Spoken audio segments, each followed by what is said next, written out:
Pripun Pak, Arjuna cocok napa mboten? Cocok nggih. Cocok mboten cocok wonten niki ya. Heeh, penyanyine tur ya sing enek iki Mas, sing ayu mlebu pabrik. Oh mlebu pabrik. Ya alhamdulillah. Iki ya ayu-ayu kok jan. Pemeneh mau gelem disun mau weh. Aja kaya mangkono. Ndang nduk sithik. Aja. Aku malah piye ngono to. Kaya apa to Pak niku?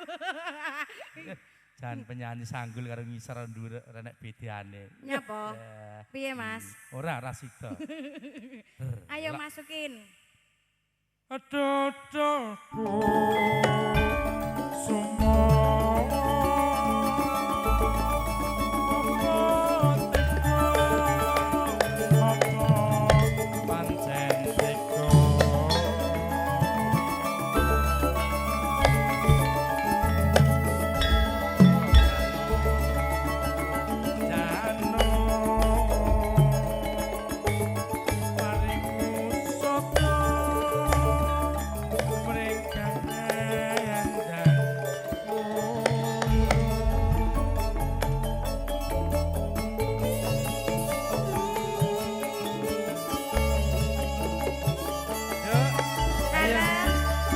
apa ngidul manut? Kula manut Mas. Ngidul sih. Oh mriko nggih. Iya. Kalau. Iya. Sing sayang sing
Adik guyu to, Pak? Lah guyu rasan-rasan iki kok. Aku nek kok. dadi melu guyu ya. Ya ora ngono bapake ngomongke sing itu arisan semen mau sapa to, guys? Oh, Pak, apa iya to, Mas? Ngomongke arisan karo nyawang penyanyi. Pripun? Seneng. Oh, seneng. nggih, Mbok menawi remen. ngersake lagu napa? Mboten mawon. Aku dadi melu guyu ta. Alah, mboten sah bayar. Lah kok Lah iya ta. borong kalih Kang Bugatti. Mboten sah mengki mbok menawi kersa dana suwanten, Pak. Adik guyu Mas Tembong ki jane opone to, Pak? Oh, are to. Enggak niki maksile lho kaya ngene tok. Kaya ngene tok. Iki garane ya ning ndi to, Mas? Mas. Nek rusak nek. Lah iya to. Penyanyi ketoke ayu kocluk. Piye? Lah ngapa? Golek danganane. Heeh. Wah, malah medeni aku. Karenane malah mbok singgahke Iya, kok. Dia. Judeke Danganane petugas. kena mlungker nang ngisor goleki. Jare mbok tinggal ngomah mbok cendelke dhuwur lawang. Ora. Oh, ora to. Kok cendur lawang kaya niki apa duwe ngeten niki namung nggih pipis tok kok Pak niki. Mun lah dereng ndek bojo niki. Lah urung ndek bojo ndek anak lambemu nek ngomong dipaske. Mbok ngomong wae bojoku mati, aja ngomong diracuni. Lah ngapa? Pangan corona nang Oh lah ya ta sing sabar ya Mas. Wis Delalah ketut pas nika Pak. Aku wis move on nduk-nduk, wis entuk gendaan anyar kok. Wis di pacar. Wah, bekase yoga-yoga kuwi dikekne aku. Teng pundi, Bro? Iya. Ayo masukin Mas. Lali aku lebokno dhewe. Oh iya, nesu ngono ae marah. Ora nesu ora. Nggih, masukin ya Mas. Monggo. Dadaku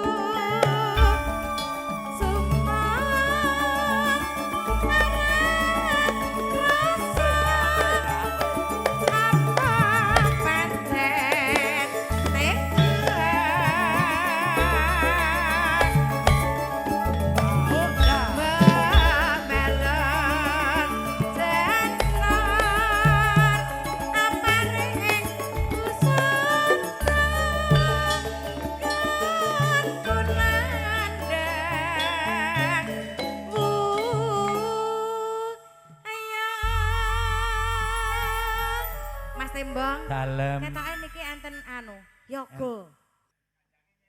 Nyewa ora ndek dhewe ya.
pancene wis ra tresno mbok yo kondo sing prasaja aja gawe gelo ati aku ora bakal gondeli nggo mandek to iki nganggo mandek pok kleru iki mau ora oh ya ngene iki garamane ngene iki nanjakne tukang kendang kok nduk koetan endi tan peceren iki MC Celewa. Ora apa-apa karo bola dhewe kok. Oh iya, besti ya. Mengucapkan selamat ya, Mas. Selamat kanggo sapa, Nduk? Buat Mas Manten. Oh, buat Mas Manten karo Mbak Manten. Mas Ari dan Mbak Verika di mana ini Mas Manten? Duduknya di mana? Neng kamar kita, Nduk. Buka kado maksudnya iki. Iya, selamat berbahagia. Nah, semoga menjadi keluarga yang sakinah mawaddah warahmah. Amin. Segera mendapatkan momongan ngono ya, Mas. Amin. Tungane ya gugu ya, Nduk. Wong omah-omah ki nek randang duwe anak ki susah. Lho, cek nyaron kae seperti nanti anak, Nduk. Cek nyaron kae lho besake banget iki, Mas. Lah bojowe ning duwe soalé. Iki yang ngawur rung di bojo kok kon dia. Lajeng. Mbok menawa anake tanggane. Iya, Nduk. Kaya ngene, Mas. Lelakon mien ngempet kok dadak ketemu. Yen pancene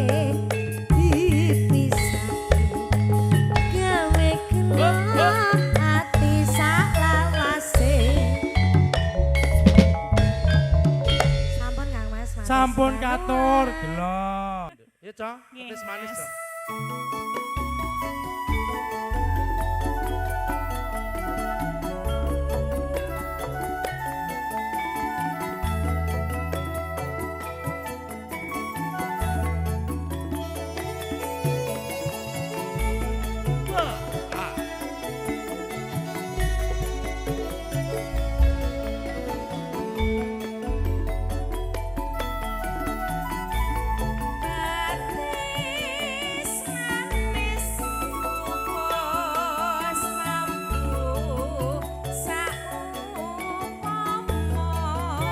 Kepiye ngertine aja ucap ora teges tanpa kuno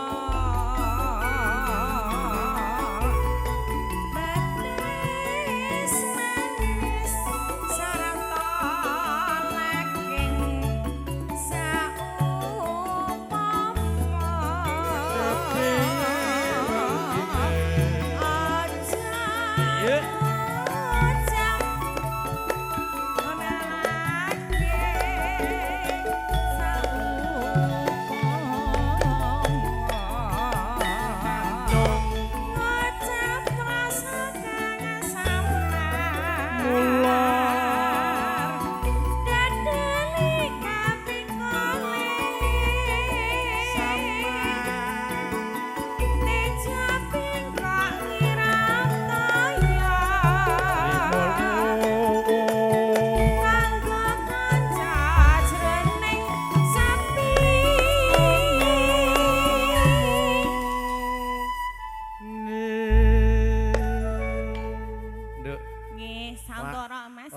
iki wah aku melu Arjuna warang-arang metu lho, Nduk. Oh nggih. Sekali metu ora suwe. Lah gur sak langgam lho. Nggih. Bapak-bapak iki guyu-guyu mesam-mesem iki asli niki apa MC niki nyeleneh apa tranah kaya tukulan terbesi napa-napa to, Pak? Kok tak kok guyu-guyu mesam-mesem enggak kuwi ajeng muni tamune poedan mengki dikira kula ngelek-elek. Napa? Napa lucu napa-napa?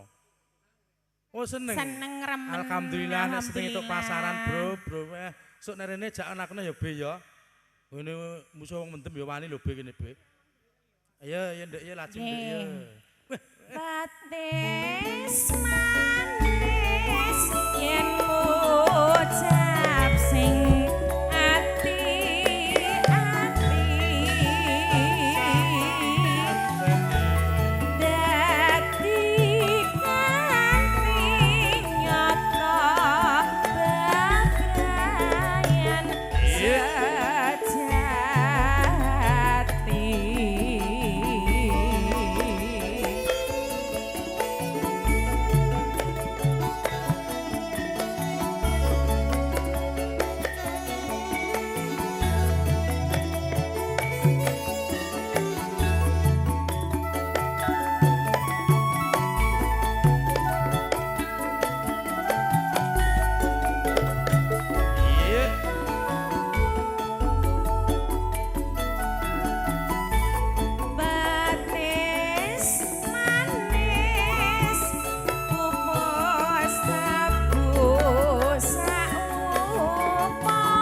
kepiye ngertine aja ngucap ora teges tanpa guna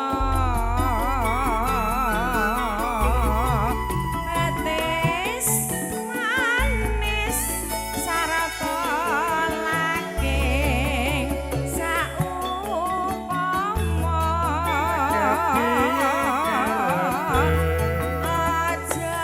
Piye? ngucap ora teges saumpama mantung ngucap rasa kang samar Dagger wikar pingole Dijaping kok ngirapaya Kanggo kanca jroning sepi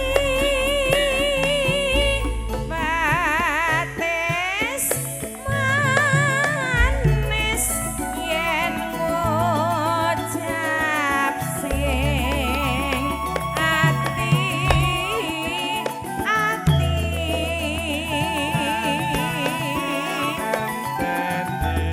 dadi ganti nyata bebrayan sejati.